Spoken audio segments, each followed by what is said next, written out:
We're gonna work on a Choi Li Fut combination with the Chewies, the punches, and we're gonna do it with the stances. So the two most popular stances, especially when you're talking about warm up and base structure, is that horse stance. Some people are gonna go way down like a home guard practitioner into that low, deep horse stance. Some are just gonna be normal, whatever feels natural for your hip and your body mechanics, because not everybody has the same hip width, the same flexibility, the same strength within their lower body here. So again, whether you want to do it this low or whether you want to do it a little bit higher up, it's fine. What we're going to do, we're going to show you two variants. Some people will start with their hands at hip level. Some will start with the hands higher. There's a benefit to each. With the hip lower, you're visualizing, if I were to maybe punch and block and grab somebody, I'm pulling them all the way to my hip line, or I'm grabbing their leg and I'm pulling it all the way up into my armpit.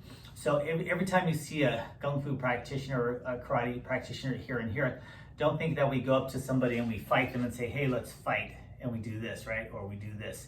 Think of it as an after effect. If I were to punch you with this hand, then I come around and I strike it and I capture your arm and I jerk you off balance, I might jerk you off balance and pull you into my punch. Or a leg comes and I come in and I hook it in here, and I might want to do a sweep at the same time with the opposite hand helping as a guide. So we do a lot of these to help our balance, to warm our body up. And there's applications later on where you're seeing it, but don't think that we want to keep the hands here as a pre. It's more of a post and a movement that applies to that situation.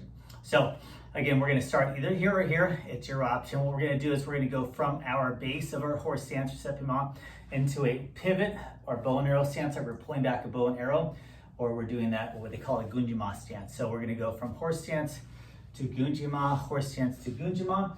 And then a lot of times you'll turn because we're using that base to help us with the multiple attacker. I attack this guy here, then I face off to this guy here, I attack this guy again, I face off to that guy. However, for this drill, we're going to keep the hands, the head forward like we did with the horse stance. So from here, if I do my right hand, in this case, I'm going to pivot my right foot, and that adds the power. So by me powering with that hip, snapping that hip, that's adding forward synergy for that punch. Same thing on this side. If I punch with my left hand, this left hip is going to snap into that bow and arrow stance from here. So we're here, we're going to go move and pivot, move and pivot. So there is some shoulder movement, but there's a lot of the hip helping with that range. 1, 2, 1, 2. And you're throwing that whole weight into it. You're gonna feel those glutes squeeze.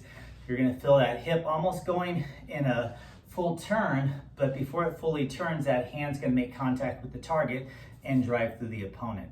So work on that drill. Again, we're adding from that horse stance into that side bow and arrow stance with the punch.